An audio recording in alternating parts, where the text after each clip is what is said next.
Pembelajaran kita hari ini kita masuk bab 1, yaitu tentang proses masuknya Islam ke Indonesia. Ya.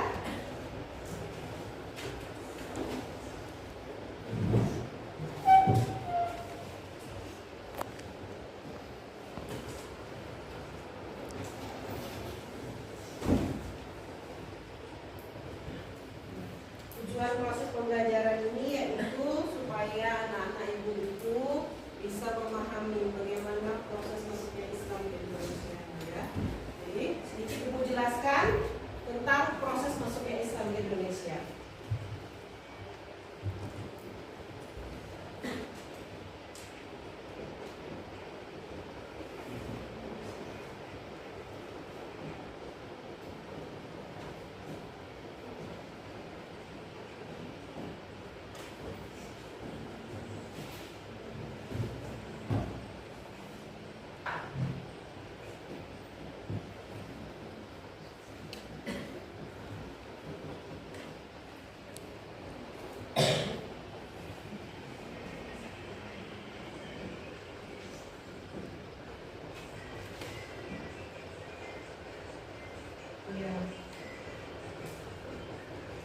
Jadi sebelum Islam masuk, sebelumnya tidak ada yang bisa memastikan, atau penelitian yang dilakukan selama ini tidak ada yang memastikan kapan pastinya masuknya Islam ke Indonesia. Tetapi Islam masuk ke Indonesia itu awal dari abad ke-7, ya.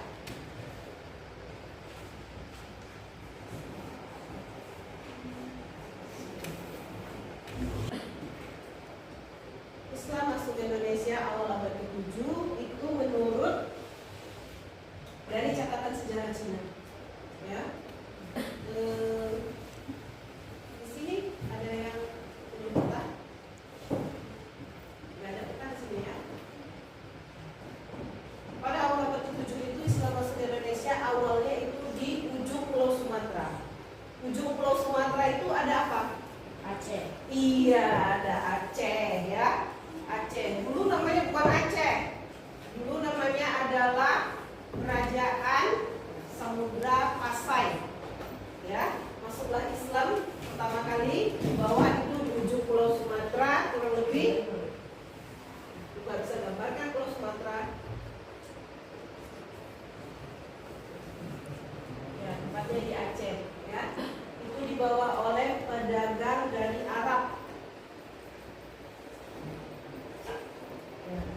Disinilah pertama kali menurut sejarah catatan Cina bahwasanya Islam masuk itu di awal abad ke-17 itu dibawa oleh pedagang dari Arab, ya. Dan ini menjadi titik sejarah bahwasanya Islam pertama itu adalah di ujung Pulau Sumatera, tepatnya namanya adalah Kerajaan Samudra Pasai, ya.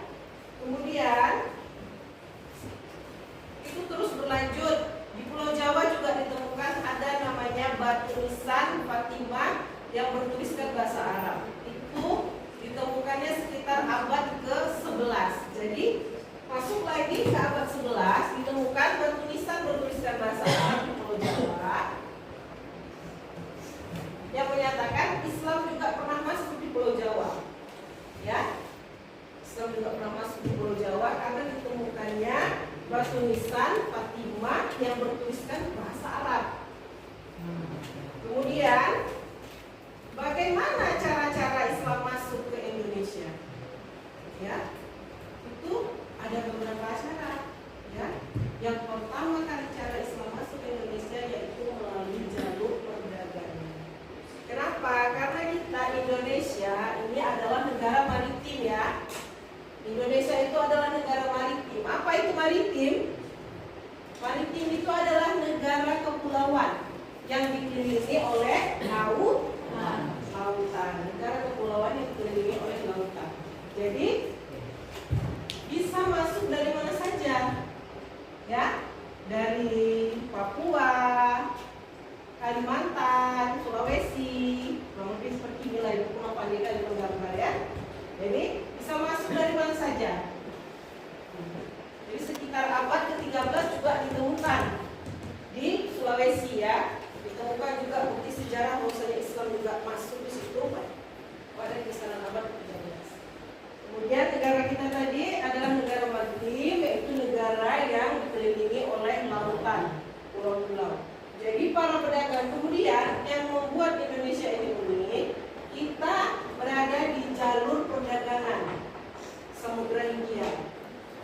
dari Cina, dari Arab, India, itu melewati jalur perdagangan itu Indonesia.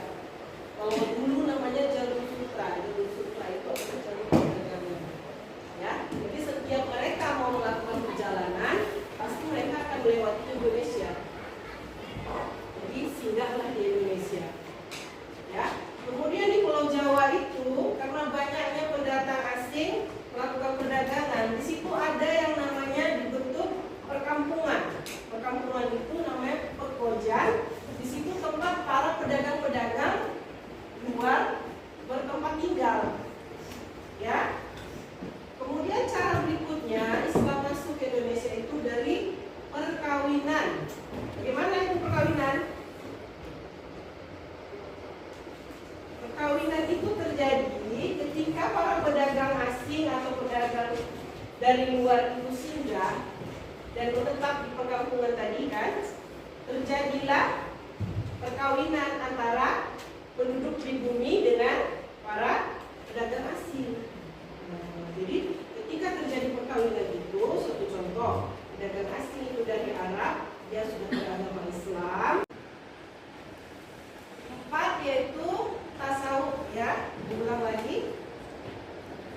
Ya, cara kita manusia mendekatkan diri kepada Allah, ya. Jadi, untuk cara yang kelima itu ada dari kesenian. Salah satu contohnya itu dari seni pewayangan, ya. Jadi kalau dulu antusias masyarakat itu sebelum adanya kita sekarang handphone, ya, handphone ini sebenarnya ada banyak manfaatnya, ada juga kemudian kenapa? Jadi kalau kalian sekarang punya handphone, pastinya kalian lebih kurang terbuka keluar, ya. Jadi kalau zaman dulu yang namanya hiburan itu hanya satu, ya. Dari salah contoh penyebarannya ada pewayangan. Wayang itu menggambarkan tokoh-tokoh Nabi dan menceritakan tentang kisah-kisah Nabi. Itu menjadi dakwah untuk menyebarkan agama Islam, ya. Kemudian perkembangan agama Islam di Indonesia itu memiliki beberapa faktor pendukung. Mengapa Islam itu gampang berkembang di Indonesia? Ya, ada 5 faktor. Yang pertama, faktor penyebaran Islam itu karena syarat untuk memeluk Islam itu mudah. Ya, syarat memeluk Islam itu mudah. Hanya dengan mengucap 2 kalimat syahadat, kemudian ada saksi, itu sudah masuk Islam. Jadi karena tidak ada itu misalnya mau masuk Islam kamu harus sediakan 1 ekor kerbau, atau mau masuk Islam kamu harus punya berhektar tanah. Tidak. Dalam Islam itu Islam masuk dengan damai, tanpa kekerasan, dan syarat dalam memeluk Islam itu juga tidak. Ya, tidak ada paksaan. Kemudian yang kedua, agama Islam tidak mengajarkan kasta. Apa itu kasta? Kasta itu adalah tingkatan-tingkatan di masyarakat. Ya. Kalau Islam itu tidak ada tingkatan. Islam mengajarkan kita semua umat Islam itu sama di mata Allah. Tidak ada yang membedakannya. Yang membedakannya hanya keimanan dan ketakwaannya. Akan tetapi dari agama-agama sebelumnya, satu contoh itu ada agama Hindu. Di sana mereka menganut paham kasta. Kasta itu adalah tingkatan di masyarakat. Mulai dari Brahma itu yang paling tinggi, dan yang paling rendah adalah Sudra, yaitu budak. Ya, itu dia tingkatan. Dari tingkatan itu juga mempersulit. Kalau orang Brahma harus nikah sama Brahma, dia nggak boleh nikah sama Satria, dia nggak boleh nikah sama Sudra, nggak boleh. Itulah kalau di hukum mereka. Tapi akan tetapi dalam Islam tidak ada seperti itu. Tidak ada memandang kasta. Kita semua sama. Mau kaya, mau miskin, mau ganteng, mau cantik, ya, semua sama di mata Allah. Jangan saling memburuk-burukan. Allah tidak suka. Ya, kita semua sama. Mau pintar, mau bodoh itu sama. Jadi jangan sombong. Allah tidak suka sifat sombong. Ya. Kemudian yang ketiga itu penyebaran agama Islam dilakukan seperti bilang tadi ya, tanpa kekerasan. Tanpa kekerasan. Ya, enggak dibilangnya, besok masuk Islam ya. Kalau para wilayah tidak, besok masuk Islam ya. Tidak. Akan tetapi dilakukan secara damai, secara dakwah, dikumpulkan, diceritakan, dan menyentuh hati masyarakat. Ya. Kemudian yang keempat itu bahwasanya kita ini orang Indonesia itu ramah. Kita ini memang terkenal ya dengan keramah-tamahannya. Orang Indonesia itu ramah, kenal sampai luar negeri, sampai ke mancanegara. Jadi karena keramah-tamahan kita ini, keramah-tamahan itu budaya di Indonesia ya. Jadi orang Indonesia itu ramah, kita jangan sombong, kita bukan orang Indonesia nanti, ya kan? Orang Indonesia itu ramah, keramah-tamahannya dalam menjamu tamu, keramah-tamahannya, onanya ya, satu contoh, dek, onanya, jalan ini kemana? Bagaimana cara kamu respon? Nah, dikasih tahu, itu memang budaya kita. Budaya Indonesia itu, orang Indonesia itu ramah-ramah, ya. Jadi karena keramah-tamahan kita, jadi orang itu suka dan mau memeluk agama Islam. Kemudian yang kelima, ritual dalam agama Islam itu tidak berat. Ya, ritual agama Islam itu tidak berat. Ya, dilihat dari mana? Dari Islam. Rukun Islam. Ya, rukun Islam. Yang pertama rukun Islam apa? Rukun Islam yang pertama. Iya, berpandingan. Mengucap 2 kalimat syahadat. Yang kedua, setelah mengucap 2 kalimat syahadat, mengerjakan sholat. Yang ketiga, yang keempat, ya, yang kelima,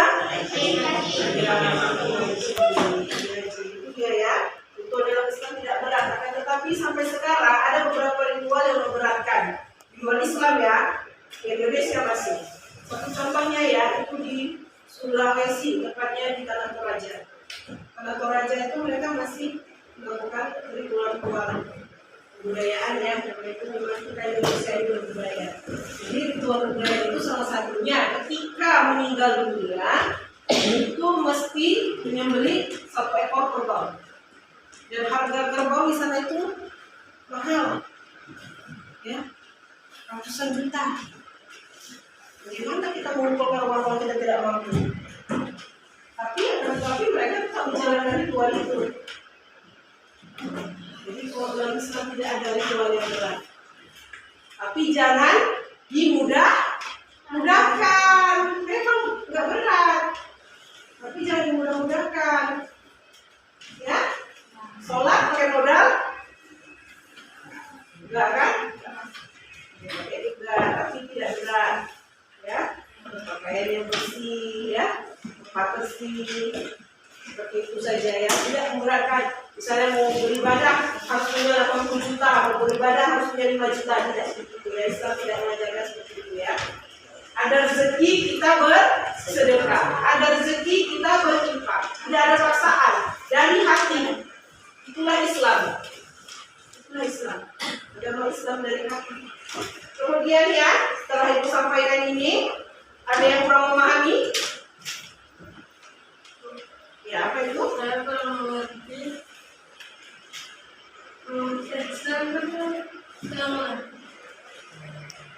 Apa itu, Nak? Saya kurang mengerti tentang cara-cara masuknya Islam ke Indonesia. Oh, cara-caranya tadi ya. Cara masuknya Islam ke Indonesia.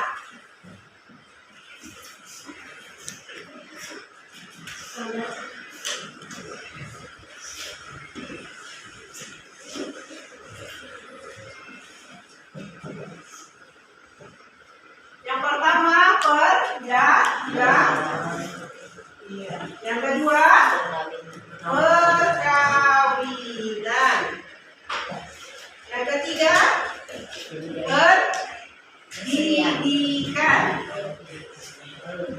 Yang keempat tasawuf, yaitu